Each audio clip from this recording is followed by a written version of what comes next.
Welcome to the part 5 of the lecture on extended finite element method. This part covers tracking of moving boundaries by level set method. Tracking moving boundaries. One important aspect of the problem with moving interfaces is to track them as they evolve. Most conventional numerical techniques attempt to follow moving boundaries by putting a collection of marker points on the evolving front. This is usually performed by the use of general B-spline or non-uniform rational B-spline or NURBS functions. The position of these particles are then advanced in accordance with a set of finite difference approximation to the equation of motion. Such schemes usually become unstable around points of high curvature and cusps. The reason can be attributed to the fact that any small error in determining the position may produce large errors in the evaluation of the curvature. This idea of tracking evolving front with equations of motion forms an important numerical approach based on partial differential equation. Accordingly, two different techniques have been developed. First, a more general but slower general purpose time dependent level set method and a very efficient but limited purpose fast marching method. Both methods are designed to handle problems in which the separating interfaces develop sharp corners, cusps, change topology, break apart, and merge together.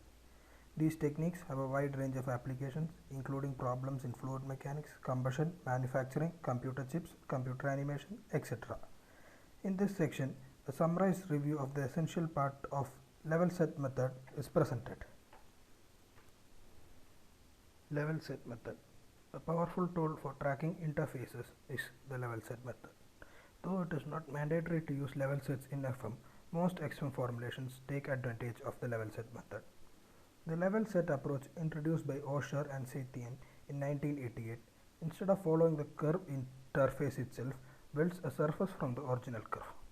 A major property of this cone-shaped surface is that it intersects the xy plane exactly where the curve sits, as shown in the figure.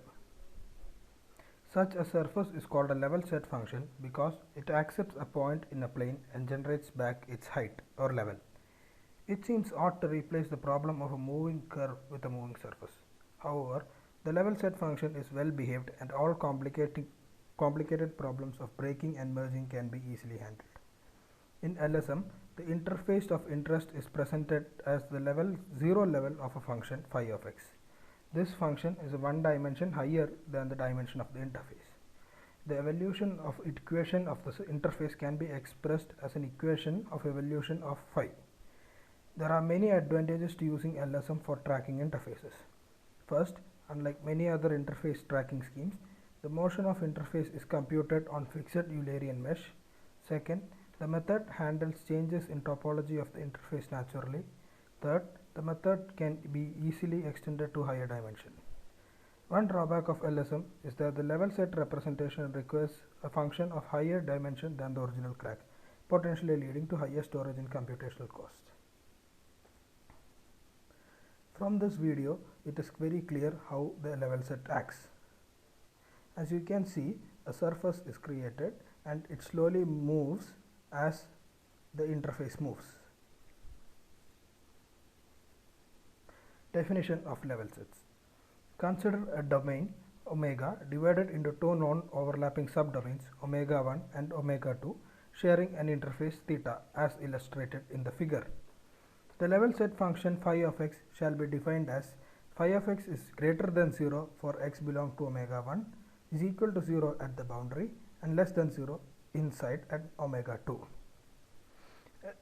An interpretation of the equation is that the interface can be regarded as the zero level contour of the level set function phi of x. One of the most common choices for level set function phi of x can be simply defined in terms of sign distance function as zeta of x, where d is the normal distance from a point x to the interface. Using this function, heavy side functions of domains omega 1 and omega 2 can be determined. Level sets for a crack.